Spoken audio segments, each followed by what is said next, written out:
Hi everybody, and welcome to this is the first vlog of a project that I'm going to be doing on my newest computer, the AtariST. Now, if you have been watching my videos, you'll know that I've always wanted to create games. I'd love to have been a programmer, back in the days of the ZX Spectrum, the Commodore Amstrad, but it was never to be. The only thing that comes close to being able to create a game is by using a piece of software that was released for the Commodore 64, the Commodore Amiga and the AtariST, which, like I said, I'm going to be using the AtariST to run this piece of software. The software in question is the Shoot 'em Up construction kit, which was released by Outlaw Software. Now, Outlaw, or the publisher, the guys that created the Shoot 'em Up construction kit was Sensible Software. It was the guys from Sensible Software, and I'm going to refer to it as Shoot. That's what everybody refers to it as anyway. It's abbreviated, Shoot 'em Up construction kit, Shook. It saves me saying that long name all the time, so that's what I'm going to refer to it from now on. So what is Shook? Well, as the title suggests, it's a piece of software that enables you to create shoot 'em up based games. There's limitations, obviously. You can either have a single screen shooter, you can either have a vertical scrolling shooter whereby your character has to push the screen upwards, so as you walk up the screen scrolls down. And then there's the most popular one where the screen just continuously scrolls down and you shoot waves of enemies. Now, back when I had my Commodore 64, I ploughed many hours into the Shook. I even sent a game off to alternative software, which I'd made on Shook. In hindsight, it was rubbish. But back then, I'd created it and it was like, wow, I'm going to get this sent off. It got rejected, obviously. But obviously, I'm not going to be making any games on Shook for release. Not even homebrew. Though there is people that still use Shook on the Commodore 64, and they release their games on the Cytronic label, though they are enhanced. They do use some kind of programming to enhance them by having power-ups and music, which is not possible in the basic version of Shook. So yeah, I'm going to be doing some games. I'm going to be creating some shoot 'em ups, and I've already begun work on one, and it's going to be titled Slippy Flippy. And it's going to be a collaboration really between myself and my daughter Samantha, because my daughter Samantha is pretty handy at art, which I'm not. So first of all, let me tell you about Shook. Shook requires no programming knowledge whatsoever, and obviously that's why I'm using it. It's all menu driven. Everything is done using your joystick, or I'm assuming you could use your mouse on the AtariST. But on the Commodore 64, everything was done using the joystick. All the menus are navigated using joystick. You draw your character sprites. You can animate your character sprites. You've got a certain amount of objects. That's what they call the sprites, objects, for each character, for each enemy. You can use explosions. You can have explosions, deaths, whatever you want to, whatever kind of explosion or death you're going to use. Like I say, you can animate it. You've got so many background characters. Again, you can set parameters whether the background can be moved over, or if it blocks, if you stop when you reach it, if you come to it.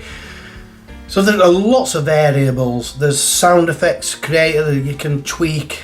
There's already pre-programmed sound effects, and you just use sliders to create different sounds. I believe the Amiga and the ST, you can actually add, I think, the TTF files, which are sound files, sampled sound. So there is that possibility. But yeah, it's going to be fun. And like I said, I've already started work on one. Very basic design at the moment. Slippy Flippy. Well, he is a young penguin who's lost his way. And basically, he's got to find his way back home to his parents through a series of icebergs. I'll show you a bit of footage. This is just a basic drawing, and I did this really just to show my daughter, you know, the kind of game that I'm looking at. So let's say, for example, this is level 1. You've got a nice big iceberg for your main character, Flippy, who is like I say, is a young penguin, and he's able to move around that iceberg. He won't be able to come off the iceberg. That is his limit, the iceberg in question. We've got igloos, which are they're solid, so you won't be able to go over those. You'll have to go round them, which, you know, kind of restrains his movements a little bit. We've got little ponds or little holes where, you know, Eskimos usually drill an hole to catch fish, but we're going to have fish jumping out of those and back into the pool. If Flippy touches the fish, then he dies. We've got Eskimos. Eskimos are going to throw icicles at Flippy to try and stop him. And we've got sea lions. They're spitting sea lions. I couldn't think of anything really that sea lions do, so other than spit. So we've got spitting sea lions. Not on there is polar bears. They're going to be moving around the iceberg. I don't think we're going to have them fighting anything, but they're just going to be moving around the level, and if they come into contact with Flippy, then he dies. We are thinking about having a killer whale just pop his head up in the sea area around the island, around the iceberg. Again, throwing something, we don't know what yet. Maybe just globs of water at Flippy. So yeah, and as the levels progress, the icebergs are going to get smaller, enemies are going to become, you know, more frequent, faster, and yeah, it's just going to get harder. Obviously, that is usually the whole point of games of this kind. As you progress, the levels get a little bit harder. We are going to try and think of some more enemies to introduce to keep the variety going. The shape of the icebergs will change again. Like I said, we may have 2 small islands just connected by a little ice bridge. That's a possibility. So there is all kinds of things that you can do. And like I said, this is a split screen, so you'll just basically have to survive the amount of enemies that I assign to each iceberg, to each level, and then once you've done that, it'll progress to the next one. And that is it in a nutshell. So hopefully we'll have enough, I like to say, memory, spare tiles or whatever you call them. I think it's tiles.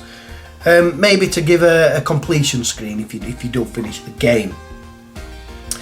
So yeah, my daughter she's pretty good at art, and I know that character sprites are 24 squares by 24. So basically, she's designed me already. I will show you them at some point. She has already designed Flippy, at least from the front view. So when he's moving up or down, you'll have the front view of Flippy. When he's moving left and right, you'll get a different view of him from the side. And she's working on that at the moment, the side view. And she's going to do that with, you know, most of the enemies. The Eskimo, I believe we need him to have an up, down and a left and right side facing view. The sea lion and the polar bear, probably just keep them left and right from the side. There's all kinds of variables and different things that you have to think about. And the thing is, I'm going to take my time with it. I want them to look good. The AtariST has got plenty of colours to work with. I think the Commodore 64 sprites, you had three or four colours. The AtariST enables you to have 8. And I mean, let's face it, it's snow based. I'm not going to really need that many colours other than, you know, a couple of shades of white, a couple of shades of blue. So, and maybe a little bit of colour for the enemies and the characters. I told her I wanted a cartoonish look. Obviously we want to keep this game a fun game. It's not a serious game. And that's what we're going for. So the characters, the enemies and stuff may even have a black outline to make them more cartoonish. We're gonna toy with that, and yeah, it's just gonna be fun. But that is as it stands. At the time of recording this, I don't have the software, the shoot 'em up construction kit. It is an order. Bought it from retrogames.co.uk. Jace over at Retro Games. That one was the cheapest. The ones on eBay were about £20, and using some tokens that I'd got from previous purchases from retrogames.co.uk, I managed to get Shook for £14, which is it's a bloody bargain, let me tell you. But yeah, this is the first vlog. I've given you the details of what the project is. This is the first project, and you know, I've got many ideas. I've always had loads of ideas for different games. Maybe there might be about 10 vlogs per game showing you the various stages. I will record the work that I'm doing on screen when I get round to it, when I get the software, and then yeah, we'll show you it, and then eventually we'll show you the full game in action. We'll do a playthrough. Anyway, that's it. That's vlog 1 of the Shook project, and Slippy Flippy is the first game that we're working on. Until the next vlog, and I might have a bit of progress, might be able to show you some pixels, might be able to show you some actual footage of me plotting stuff into the game. But until then, thank you for watching, and see you later.